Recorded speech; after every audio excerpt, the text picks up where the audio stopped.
myself gravitating, unlike 99% of people, I think, to feeling slightly defensive towards Will Smith. A lot of people in the room were defending Smith, or like consoling him, trying to make him feel better. But nobody was doing that to Chris Rock. Judge, what do you think? What do I think? Yeah. I think that the Oscars are not the hood. I think it's not a bar.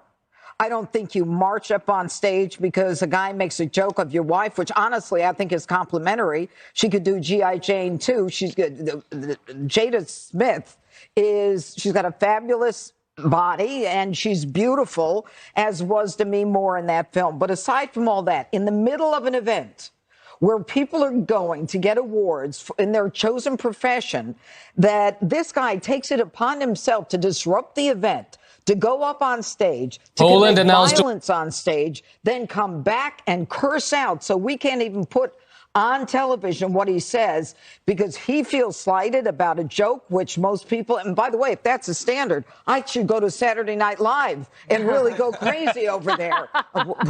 Yeah. All right, but he doesn't have the right, and the public should not have to be subjected to that. I don't want, if I had little kids, my kids seeing that kind of thing. And let me tell you something else. You talk about criminal privilege, you talk about celebrity privilege, that guy has it. He wasn't walked out of the Oscars. He could have been taken out in cuffs. That was a crime, what he did. It's on tape. And it doesn't matter if Chris Rock doesn't want to file charges. It is the people of the state of California versus Will Smith. And Hollywood, though, proves that they don't have to follow the rules. If you're on the right and you say something they don't like, then they can respond with violence. And I think, by the way, Piers, to follow up on what you said, I think the guy's an emotional wreck. He goes from cursing to fighting to crying to, I mean, what is wrong with him? And the Academy should not condone it. And honestly, he shouldn't be allowed to come to the Academies again. Look, Kanye West can't go to the Grammys. Yeah, he was pre-banned. Yeah, he was pre-banned. He didn't do anything. If I may just come back on that. I mean, every cowboy film I've ever watched, right, they go in a bar and one cowboy disses another cowboy's wife. What happens? Right? The cowboy punches him or shoots him and everyone cheers him because they think he's a man of honor, defending the honor of his wife. You know, I asked my wife this morning, I said, out of interest, if you'd had alopecia and this was our situation and someone did that and I went up and slapped him, what would you think? And she said, I've just had a conversation with our daughter who's 10.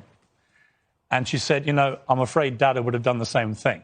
But violence is never the answer. And I sort of think that. I think we can all agree it was wrong. Jesse, you were asleep when all this happened. I was too, so we woke up and like, here we go. It's one thing when a cowboy says it, another thing when a comedian says it. You wouldn't have done that because you have class.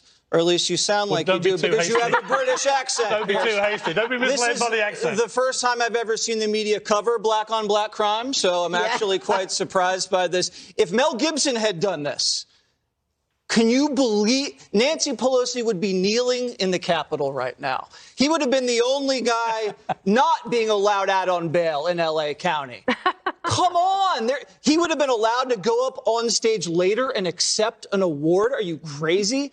The fact that the L.A. sheriff didn't haul this guy out of there at the next commercial break explains why there's such a huge crime problem in this country. Because you can just go up as an audience member and just cold cock a comedian on live television and get away with it. It wasn't a slap. A slap is more humiliating than a fist.